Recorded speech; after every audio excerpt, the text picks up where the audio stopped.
In my childhood, there was a path here. Now there sort of is a path here. Looks like nobody comes here anymore.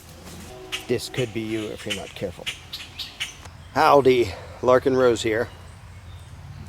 I am 53 today, and it just so happens that I'm in the woods that I kind of grew up in 40 some million years ago. So I'm slightly in reminiscing mode. I've been a voluntarist now for a quarter of a century. And when that started back in 96, that's 1996 for you whippersnappers, I knew basically nobody else who thought like I did. Tessa and I were pretty much on the same page at the same time and sort of fell off the political spectrum. But other than that, I didn't really know anybody. There wasn't a big anarchist community. There wasn't an anarchist community at all. Somewhere else, there was probably a bunch of anarcho-communists believing whatever weird stuff they believe. But I didn't know anybody. I accidentally fell into being all the way anti-state and anti-government by realizing that when I whittled down the notion of government to something that was actually legitimate and moral and justified and necessary, it wasn't government anymore, it was just people cooperating. So I accidentally became an anarchist. Along the years, like the vast majority of people watching this video were not anarchists back then. I know a few people who were now, that long ago. I didn't know them at the time, but I know them now. So the vast majority of voluntarists I know, like a huge percentage, have become voluntarists more recently. Most of them much more recently, like in the last few years. And I see people have different approaches, different communication, approaches, and different ideas of what needs to be done. We need to learn to be self-sufficient, run off in the woods and hide and, live off grid. And people say, no, we need a revolution, and, all these different attitudes. And every once in a while I hear someone say in a derogatory way, when are you going to do something other than just saying words? I'm here to tell you that the most important thing in the history of the world is people saying words. True words, to be more precise. Because if you point at something like the American Revolution and say, well, that's when they rose up and overthrew well, what happened first? The people with guns on the battlefield aren't the ones who even made the revolution happen. Thomas Paine made the revolution happen by writing his pamphlet, Common Sense. And he wasn't the only one, but he was a very notable example. He said words, and a bunch of people read those words and thought about it and talked with each other. What matters, and I can't harp on this enough, even though I harp on it all the time, what matters is the mentality in people's minds. It's not even what's in the tyrants' minds. It's not their tactics. It's not their plans. In the end, what matters is the mentality of the people. Do they understand freedom, and do they want it? And the way to get people there is by way of words. Yes, sometimes people see by example how bad government is, but usually their solution is a different flavor of government. Like a depressing example I've often mentioned is the main opposition to the Nazis in Germany at that time was the communists. It's like, if those are the two competing ideas, either authoritarian collectivism or a very slightly different flavor of authoritarian collectivism, you're just doomed. Being able to see the injustice of a particular regime doesn't mean, A, you're the good guy, B, you wouldn't misuse the power if it was in your hands, or C, you actually understand anything about morality or philosophy. What matters is what people think, and what people think depends upon other people saying words. And I see so many people who want a shortcut. But what can we do right now to make the empire fall over? Nothing. Absolutely nothing. This is a numbers game, as I've said a million times. You need other people to understand and want freedom, and the way to do that is by talking to them. Now, if I was a control freak ruling the world, the main thing I would want to focus on right now is how to quiet and silence and suppress and censor the people who believe in freedom to make sure other people don't hear them. Unfortunately, I know a lot of voluntarists who are basically doing the ruling class a favor and doing that themselves. Well, I'm just so frustrated because people are so stupid and they can't learn and I give up and I'm going to go run away and hide in the woods. Which you have every right to do, but that's not how the world changes. If you look at literally any human progress, the end of slavery, lots of people saw the evils and they talked about the evils and they wrote about the evils and they yelled about the evils from soapboxes, or they quietly discussed it behind closed doors about how evil slavery was, until enough minds changed that slavery, at least chattel slavery, that kind of slavery, overt slavery, was doomed to fall because there were enough people who recognized it as absolutely evil that it was going to fall. It's the same thing here. People ask, well, what can I do? And they're usually talking about, like, can we use Bitcoin to save the world? Or can we, build a militia to save the world? And like all these totally useful tools that are great, they all come second after saying words. Because if you don't have enough people of like mind, if you don't have enough people who believe in freedom, there is no tactic. Like literally the best you can possibly do if you don't have enough people is you run off in the woods and hide and manage to not get found. But A, that's not really that free in existence for you, and B, doesn't free anybody else. I don't just want me to be free, I want the world to be free. And so I've been saying words now for a quarter of a century. Well, I said them before that too, but I was a limited statist, so never mind what I said back then. But I've been saying words in every way I can think of, and to me it's both frustrating and amusing how many people who are new to voluntarism are like, oh, it's so frustrating, I give up. I can't talk to anybody, because they tried for 5 minutes. They thought that reason and logic and evidence was going to make the person go, oh, you're totally right, heck with government. And when it doesn't, they go, I just give up. Well, giving up, it's the equivalent of you're in a prison cell and you go chink, chink, chink at the lock and it doesn't break and you go, I give up. Well, you giving up means you get to be in a prison for the rest of your life. And that's the reality of human civilization. If you and everybody else gives up on saying words and convincing other people, you're the one who pays the price. And so does everybody else, but you pay the price. It's not like you can give up and step out the door and suddenly be in a free world. If the people around you believe in the legitimacy of a ruling class, you're going to suffer the consequences of that. Even if you manage to run away and hide in the woods, the consequences are you have to hide in the woods. Which, that can be fun for a while, but then it can get kind of limiting and annoying. So the number of ways in which I've tried to say words on radio shows and giving public talks and writing articles and writing books and making videos and this and that and the other thing, for a quarter of a century, I'm going to, never mind being humble at the moment, I am very proud of the number of people who have told me that I either was directly responsible for them giving up the belief in statism, or at least I played a significant role in that. Some people say, I read the Most Dangerous Superstition and that was it, then I was an anarchist. And other people say, well, I read this, and I read Rothbard, and I read this, and I read that, and I heard your talk about this, and they put a bunch of pieces together. And I'm perfectly fine. I don't care where people get their messages. But as someone who has said a lot of words, I'm not known for being quiet a lot of the time, who have said a lot of words in a lot of different ways for a quarter of a century, I can tell you, yes, it absolutely has an impact.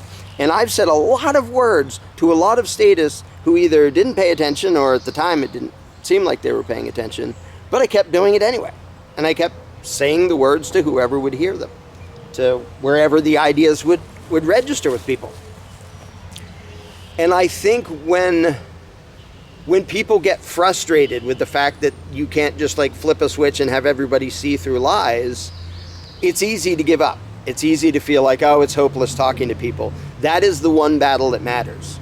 If you think the one battle that matters, which is saying words, is hopeless, so you're just going to give up, the ruling class is going to snicker and go, good, we got him off the battlefield.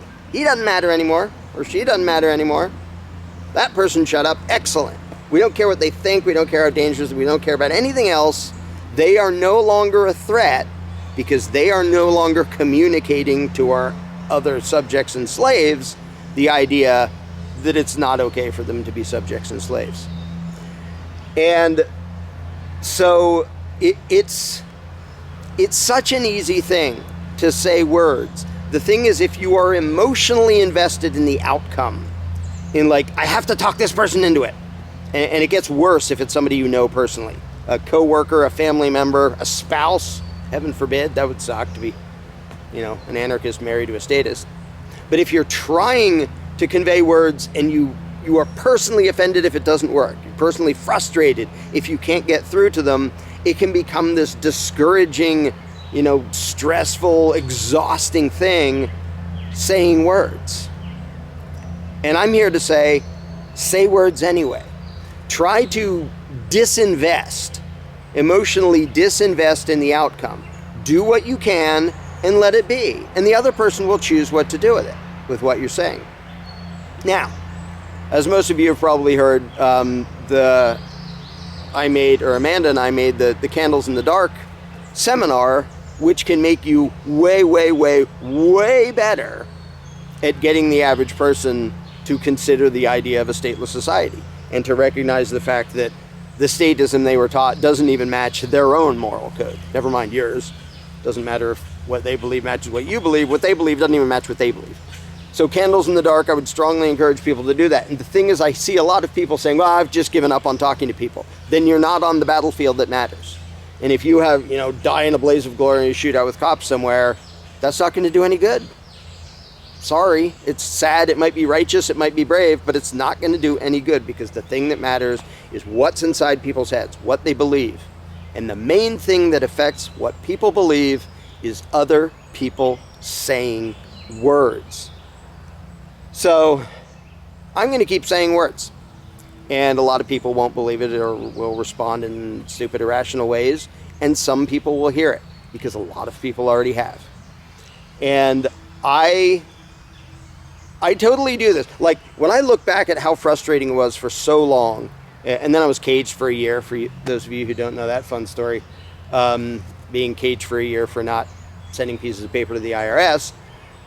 So that's kind of frustrating okay, now I'm in a cage for literally, I was put here by the people that I was trying to tell you're being robbed, and they put me here. So I totally understand the frustration of being on the receiving end of injustice coming from the people you're trying to free.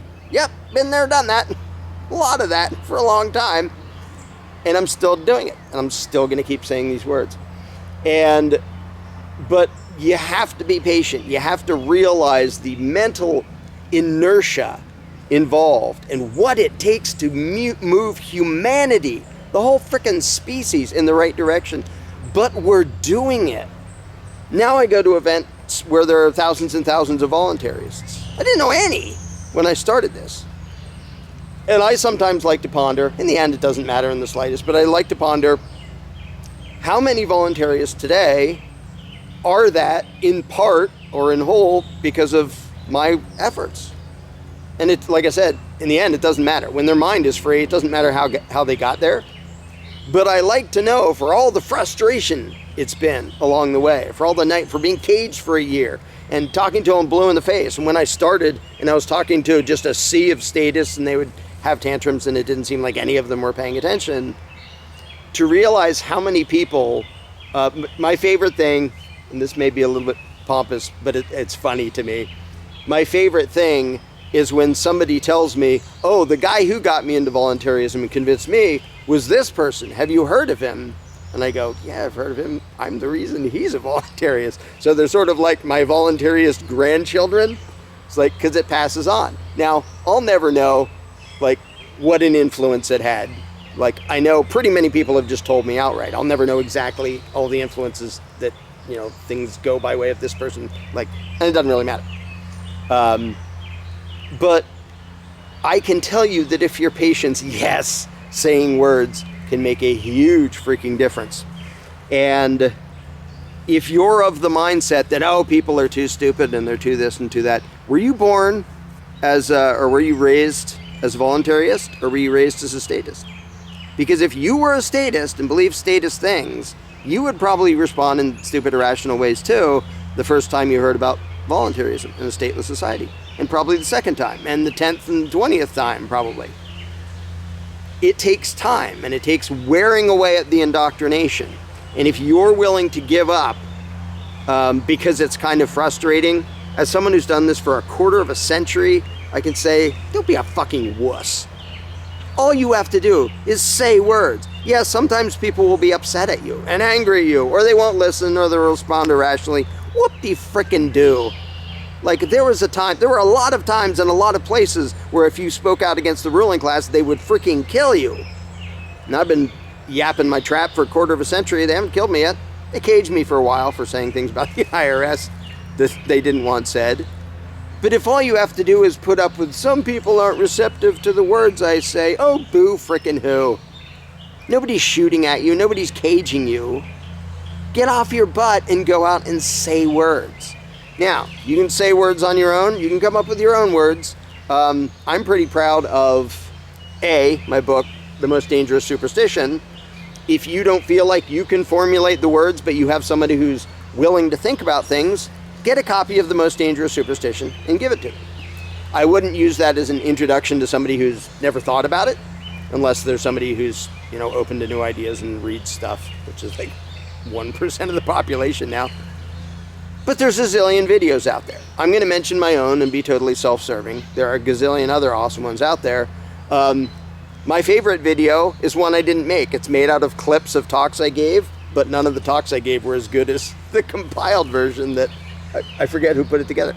It's called The Most Dangerous Religion. Not to be confused with my book, The Most Dangerous Superstition. Statism, The Most Dangerous Religion. It's a short little video. I think it's brilliantly done. It's literally better than any actual talk I've ever given, even though it's just made up of pieces of mine. And then there's videos I made, If You Were King. There's The Jones Plantation, which is soon going to be a movie, which is awesome.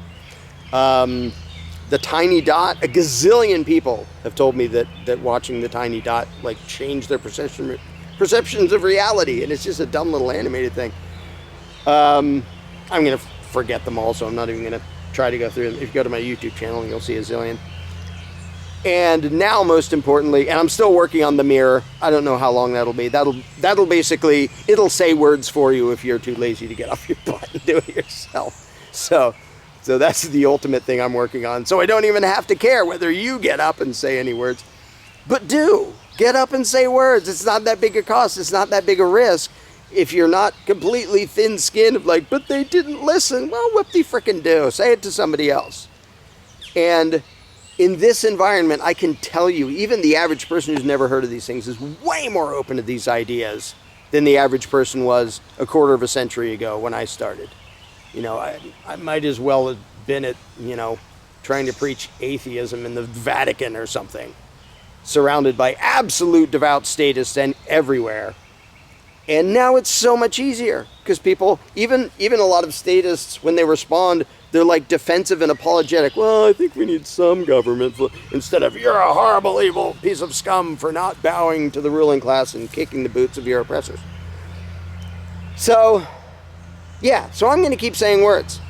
And I know some people, I consider myself pretty dang antisocial, or I guess asocial is the word.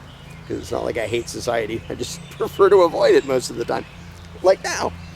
And I'm not that social a creature. But I say things because I think it's really important that they be said.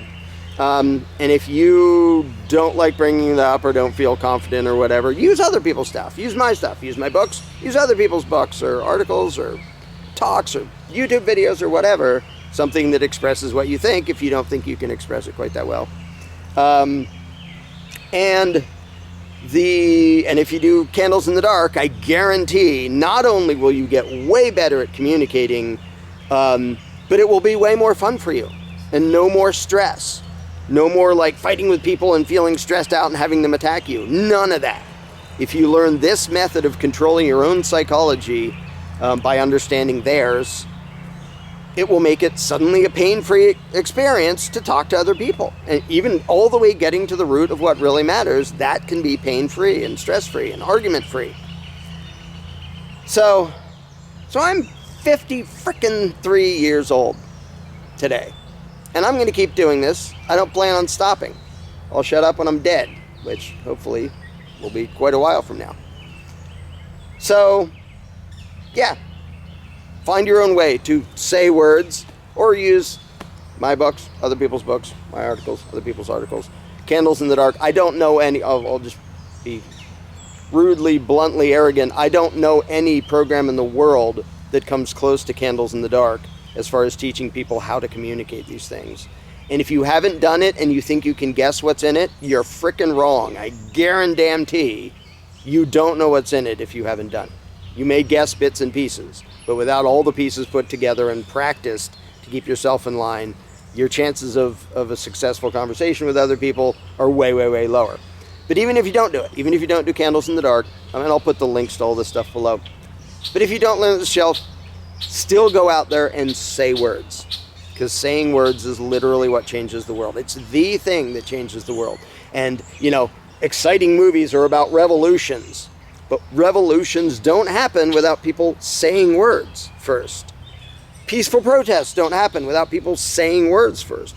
Disobedience, resistance, whatever version of that you want doesn't happen without people's minds changing first. And people's minds are changed first and foremost by other people saying words.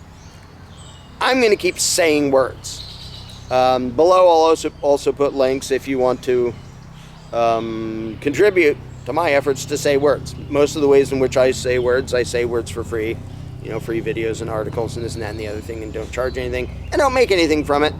If I had become an accountant or something instead, I'm sure I'd be filthy stinking rich and feel like I didn't at all do what my purpose on this planet is. I'm going to keep saying words, and if you're too much of a wuss to keep saying words, then don't pretend you really give that much of a crap about freedom. It's not that hard. In other days where you would literally be killed for saying words, government sucks. You can say the president sucks. You can say all sorts of things that you won't get killed for. So say it. Other people said it when they get shot at for it, when they got drawn and quartered, when they got publicly hung and decapitated and all that stuff. Sophie Scholl and her buddies said it. Printed pamphlets and then got beheaded. You're not getting beheaded. So what's your excuse for sitting on your ass and not doing? And if you say, well, I don't know how, then get Candles in the Dark. Learn how. Or get a copy of the Most Dangerous Superstition and give it to somebody you know. Or pass links around of YouTube videos that you like. Mine or somebody else's. That's free. Like, how much effort does that take? But if you give up on the one battle that matters, which is changing hearts and minds, then, like I said, the ruling class can just be happy and go, okay, got rid of that one. They don't matter anymore. It doesn't matter what they think because they're not spreading it to others. I'm going to keep spreading it to others. And I hope you will help me or help yourself, help the whole stinking world by getting out there and saying words and spreading it to others. Because I can tell you, as someone who is an anarchist a quarter of a century ago when nobody was, I was a voluntarist when pretty much nobody, I know there were a few people sprinkled around here and there that already were that. I didn't know them personally. I didn't even know they existed. Now I know tens of thousands, hundreds of thousands of people are. We are winning. If you're expecting to win overnight and say some words and the next day we have a free planet, kind of unrealistic, don't do that. But we are absolutely winning, and right now the only way we can lose is if enough voluntarists just go, well, it's just too frustrating to say words. If your choice is eventually get gunned down or be in a FEMA camp later, or say some words today, maybe you should say some words today. I know that was sort of extremist and alarmist because it's not really that much of an impending threat. But the fact that we live in a society where you can still say words, do it. If you don't exercise that ability in a society where it's safe, I guarantee you there will later be a society where it's not even safe to say stuff. So say stuff while you still can. I've said it before, and I'll end this by saying this again.